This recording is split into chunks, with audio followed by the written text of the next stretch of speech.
Hello, bachcho. Let's start this question. So this question says, inertia is also called resistance to change.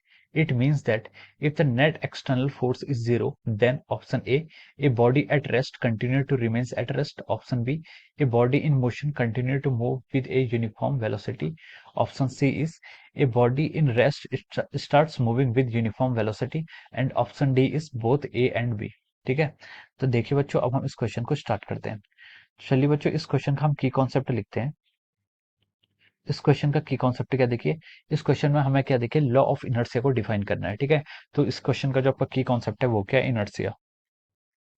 तो हम लिख सकते हैं, देख, की concept of this problem is our law of inertia. ठीक है, लॉ ऑफ इनर्शिया बोलिए या फिर उसको Newton's first law of motion बोलिए। ठीक है, अब देखिए लॉ ऑफ इनर्शिया होती क्या है। लॉ ऑफ इनर्शिया ये कहती है कि अगर कोई बॉडी क्या है, every body wants to maintain its state of rest और यूनिफॉर्म मोशन। ठीक है, कोई भी बॉडी होती है वो अपनी स्टेट को क्या करना चाहती है, मेंटेन करना चाहती है। अगर कोई बॉडी मान लीजिए आपका रेस्ट पर है, ठीक है, let us suppose we have a body here which is at rest. ठीक है, जो कि आपकी बॉडी रेस्ट पर है। ठीक है, एम मास इसका और इसकी वेलोसिटी कितनी है, जीरो। ये आपके रेस्ट पर है। ठीक है, तो ये बॉडी की टेंडेंसी होती है कि इस बॉडी की टेंडेंसी होगी कि ये बॉडी कंटिन्यूसली रेस्ट पर ही रहना चाहती है। ठीक है, इस ये नहीं चाहती बॉडी की कि मैं मोशन करूं। या फिर मान लीजिए अगर कोई बॉडी क्या कर रही है, आपकी मूव कर रही है, वी हैव सम बॉडी। ठीक है, ये क्या कर रही है, आपकी मूव कर रही है विद सम वेलोसिटी वी। ठीक है, तो इस बॉडी की टेंडेंसी ये होगी कि it always wants to move with the same velocity continuously. ठीक है, ये उसी वेलोसिटी से इसको क्या करना चाहती है, मूव करना चाहती है। ठीक है, so this is called our inertia. ठीक है, तो अगर हम क्या लगाते हैं, इस पर कोई फोर्स लगाते हैं, अगर हम कोई रेस्ट पर अगर इसमें फोर्स लगाते हैं, it will start to move, ये आपकी बॉडी मूव करना स्टार्ट कर देगी।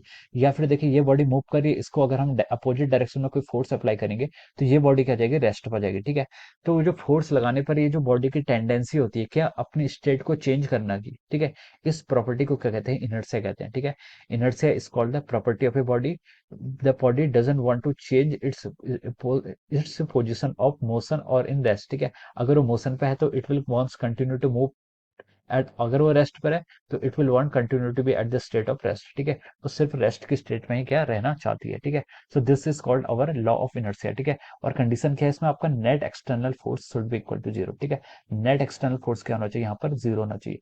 नेट एक्सटर्नल फोर्स जीरो होने का मतलब यह है कि देखिए सेकंड लॉ ऑफ न्यूटन को अगर हम डिफाइन करें तो सेकंड लॉ से आपका एक रिजल्ट ये आता है कि आपका आ जाएगा, देखिए, dpi/dt rate of change of momentum is equal to zero. ठीक है, ये आपका सेकंड लॉ से आता है। इससे हमारा क्या इन्फेरेंस निकलता है कि आपका क्या है, मोमेंटम क्या है, कांस्टेंट है। मोमेंटम आपका कांस्टेंट रहना चाहिए। मोमेंटम कांस्टेंट रहने का मतलब क्या है, मोमेंटम कैसे कांस्टेंट रह सकता है, मोमेंटम कांस्टेंट तब रह सकता है जब इसके क्या है, अगर ये रेस्ट पर है तो रेस्ट पर रहेगी, या अगर ये किसी वेलोसिटी से मूव कर रही तो उसी वेलोसिटी से मूव करे। ठीक है, मोमेंटम क्या होता है, मोमेंटम होता है आपका मास इंटू वेलोसिटी। तो अगर मैं बोलूँ change of momentum, change of momentum को क्या देख सकते हैं, मास तो कांस्टेंट रहेगा, यानी कि चेंज किस में होगा, वेलोसिटी में होगा। ठीक है, तो अगर उसकी वेलोसिटी चेंज हो रही है, इसका मतलब क्या कर रहे हैं, हम उसके इनर्शिया को चेंज कर रहे हैं। ठीक है, तो ये इस तरीके से हम बोल सकते हैं कि हर बॉडी क्या चाहती है, अपनी स्टेट को मेंटेन करना चाहती है। ठीक है, so this is from the first law of, या फिर इसको हम लॉ ऑफ इनर्शिया कहते हैं। ठीक है, इसको क्या कहते हैं, लॉ ऑफ इनर्शिया। अब देखिए लॉ ऑफ इनर्शिया से आपका कंक्लूजन क्या निकलता है, it means that if the net external force is zero, अगर उस पर नेट एक्सटर्नल फोर्स जीरो हो गया तो उस पर क्या क्या इफेक्ट आएगा। ठीक है, तो देखिए ऑप्शन ए में उसने बोला कि a body at rest continue to remain at rest. ठीक है, ये स्टेटमेंट बिल्कुल सही है। ठीक है, कोई बॉडी अगर रेस्ट पर है तो वो रेस्ट पर ही रहना चाहती है from the law of inertia.